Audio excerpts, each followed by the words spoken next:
Welcome to Varn Blog Solo, and I'm going to live up to my reputation as a man who yells at a computer, as a middle-aged man who yells at a computer at that. And there's a lot of reasons for it, but let's get into it. There are two four-letter words that mix into political hobbyism. I've talked about emotivism. I've talked about tailism.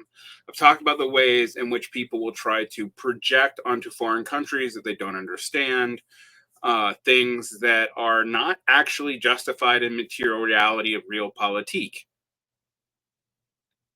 Often the material deals that go behind what states actually do not conform at all to the ideological justifications which we try to give them. But why are we trying to do that in the first place becomes the question. What is lacking here between one four-letter word, hope, and another four-letter word, fear? Both of these things are necessary human emotions. They're useful.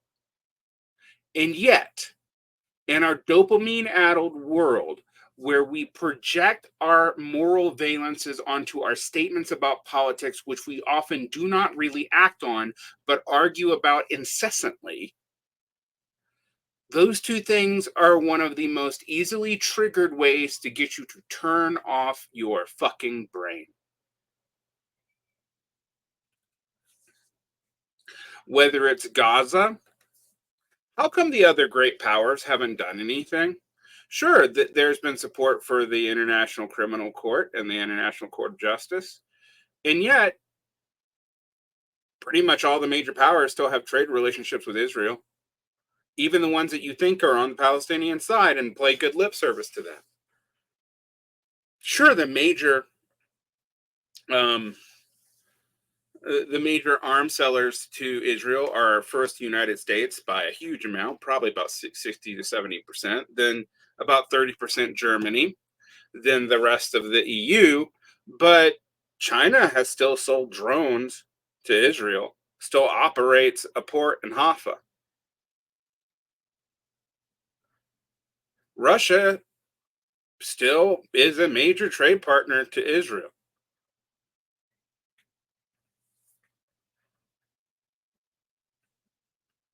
There's material reasons for that.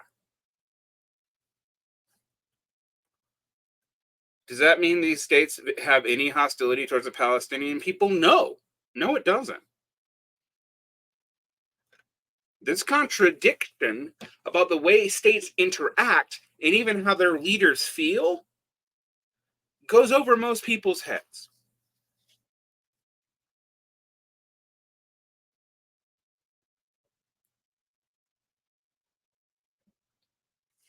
We tend to project hope and then ignore what the material reality on the ground is.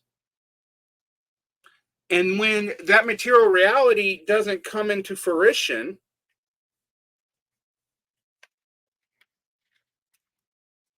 then we pretend like we never believed it and go silent and don't address our prior failures. It's really fucking common. And in fact, in punditry and social media and most of these things, being wrong is rewarded because it is novel and it can trip dopamine and keep you engaging on the platforms. But to blame the internet is to miss the point. The internet reflects our social world and is in feedback loop with it, but it emerges from it. The same bullshit things that entertain you on the internet entertain you on cable too, except now you can really, really have the idea that you're interacting with real people, even as the internet becomes flooded with bots.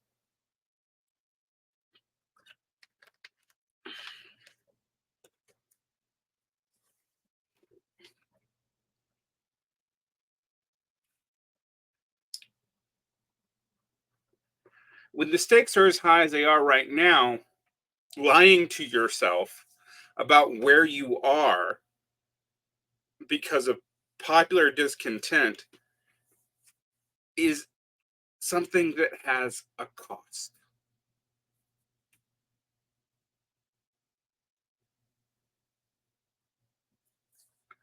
Its cost is high, actually.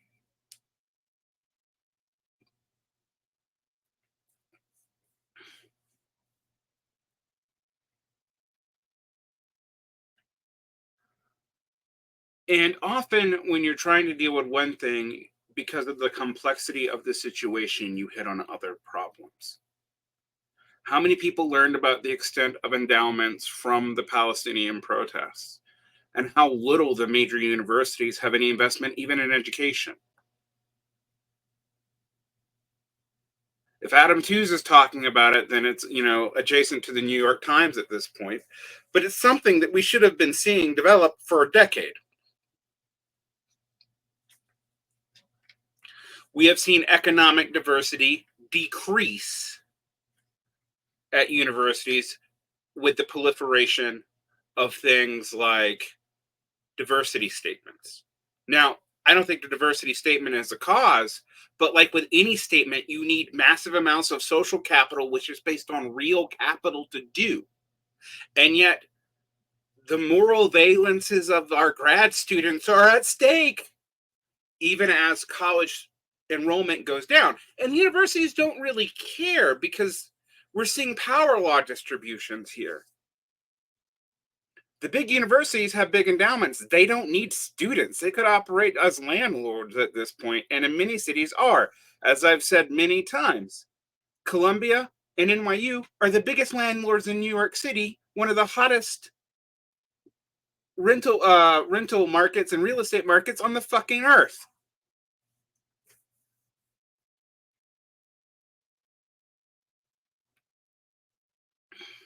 So you wonder why the actors in the region, people will do the right thing at the UN, knowing that certain powers are going to veto it.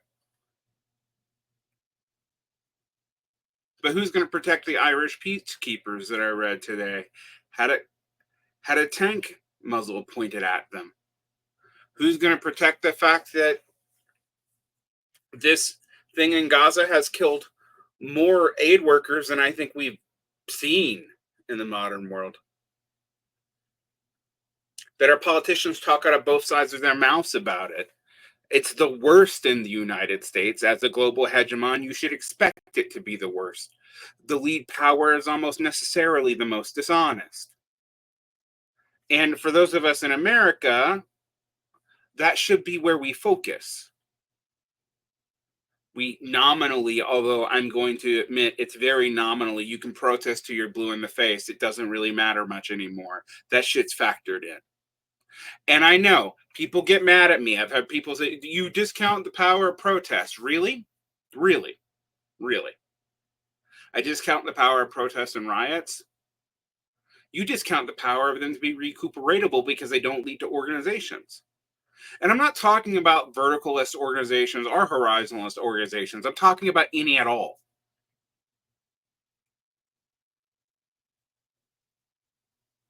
This fetish for forms of engagement that have existed in the past, which you think you can just resurrect in a new context, is a fetish in and of itself. It is a habitus that you don't let go of. It is a series of habits and a worldview that you do because this is what you've been taught to do. When something outrages you, you speak truth to power. Power already knows what you have to say. Fuck, they're manipulating it all the time. Who's the they we're talking about here? Well, we're talking about the people who pay for ads, the people who put pressure on the algorithms. We see transplanted national actors having you be their agitprop in a world where everyone, even the intelligent, can be someone's useful idiot.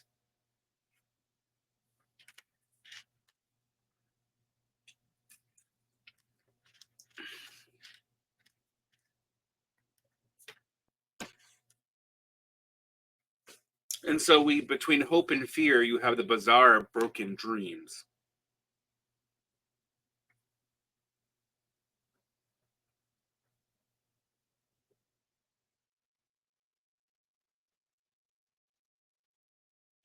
I know that I'm probably not going to get a lot of love for some of what I said here today.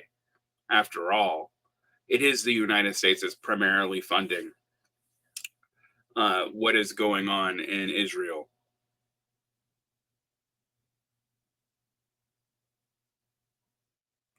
And it's our duty in the US to do what best we can about that. But I'm going to be honest with you, protesting has very, very, very little effect on foreign policy, except when there are other geopolitical reasons that correlate with it. You can tell yourself what leftists telling themselves liberal myths about South Africa and why that happened. You know, South Africa had a nuclear arsenal. You know who got them to denuclearize? Was it the protesters or was it the George Herbert Walker Bush administration? I do believe it was the latter, even though they wouldn't even recognize apartheid. But without that disarmament of the nuclear weapons, what do you think would have happened?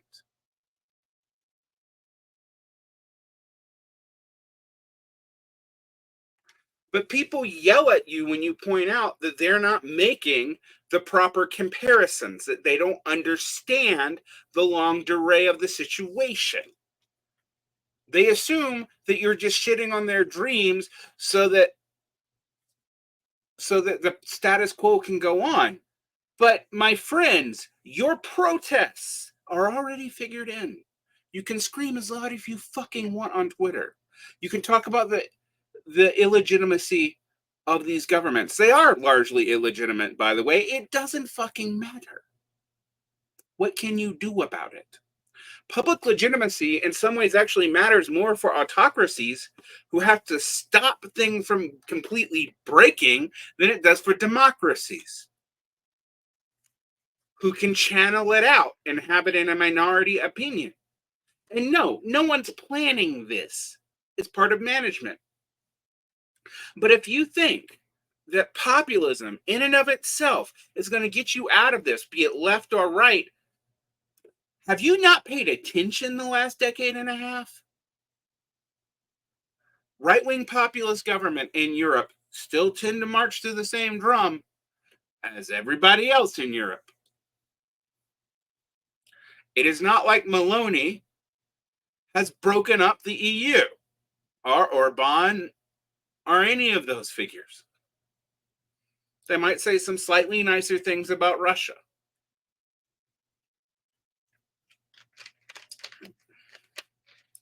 The reality of geopolitics, if you read anyone who's serious about it, is necessarily ugly. The Hobbesian state of nature doesn't exist between individuals. Hobbes was fundamentally wrong about that, but he was right about it existing between states. The moral valence of states is based on the rationality of its leadership. And that rationality is always inherently limited. Whether it is run by lions or foxes, to use the old Machiavelli Pareto metaphor.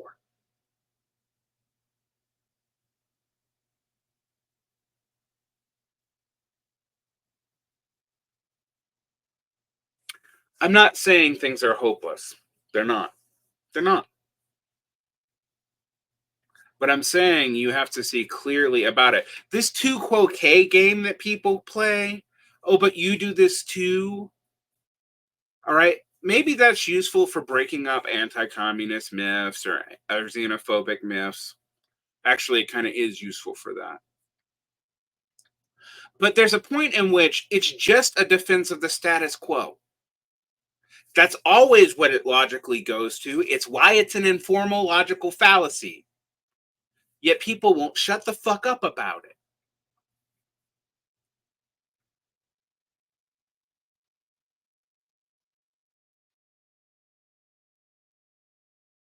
There's a Siren song about politics as a hobby that stops you from doing politics as is. You get out to the streets, which is necessary, all right? Getting out to the streets is how you build inroads into the community. But you know, the community inroads is way more important than you speaking truth to power.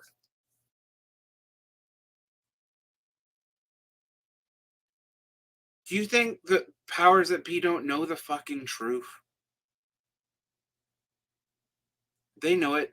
as well as you do. They just don't care. Individual actors may care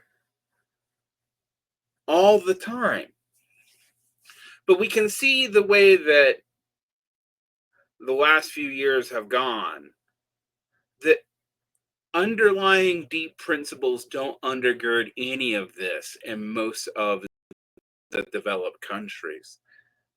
And raw pragmatism actually tends to dominate what most countries do, period.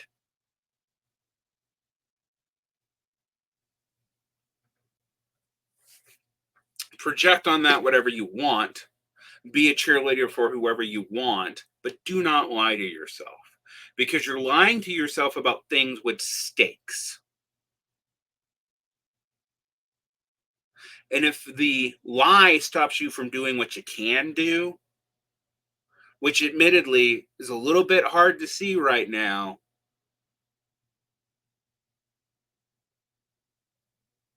then I don't know what else to tell you.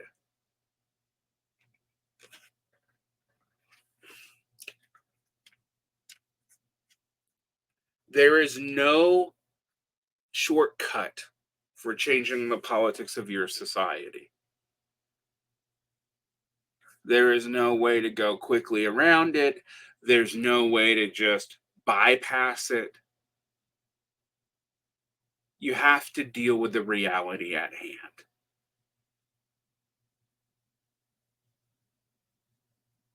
And the reality is that the democratic leverage on most societies have been eroding for 20 years.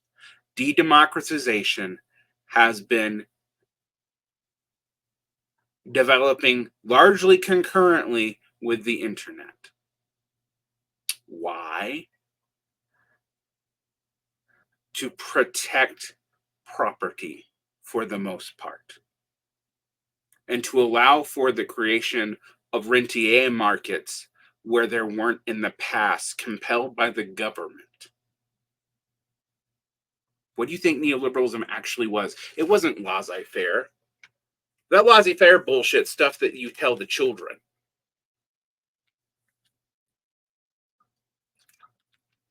And yes, these states are in competition with each other.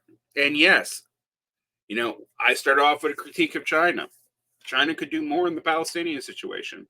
It is doing way more than the West, but we shouldn't give it a total pass just because the awfully low bar set by the enablers, because China isn't stopping it either, and they do have say. All the great powers have say. You live in a multipolar world, right? You guys talk about that shit all the time, and yet you don't hold the different poles accountable for where they actually do have influence. Instead, you play a game as if your support, which by the way, your support where you're at means jacking shit beyond an aesthetic commitment.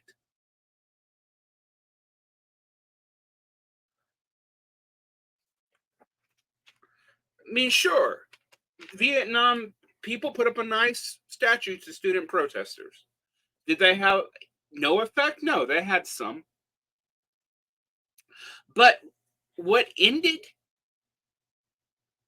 Vietnam was the geopolitical situation, the Viet Cong, and the Vietnamese army, which are not the same thing, by the way.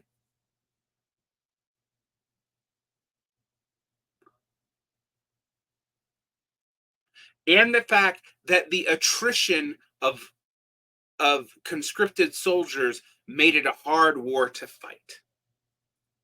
And you've noticed that warfare that is projected by sea power has increasingly moved to technological warfare, which, by the way, is mainly good at one thing: destruction. It can't really hold shit, but it can kill a bunch of people. It can break their capacity. Doesn't replace it with anything but grief.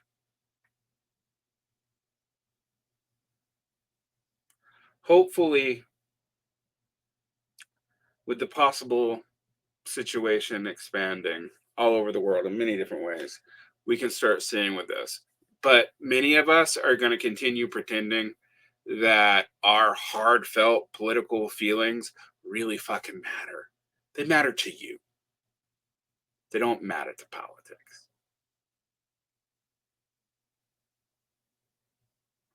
See, that's where the hope and fear come in.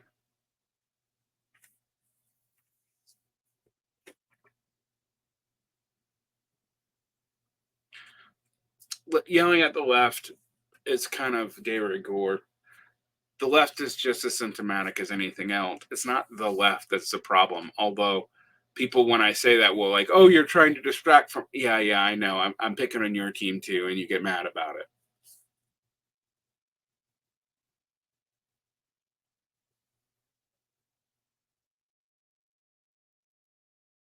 Hmm. Anyway,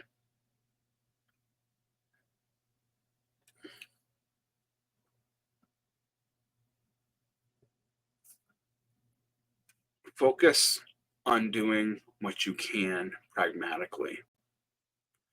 And sure, protesting may be part of that, and that it can change public opinion.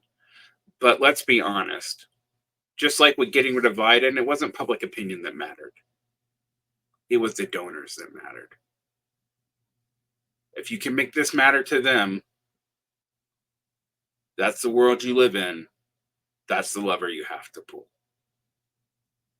Like and subscribe. Protect your peace. Have a great day.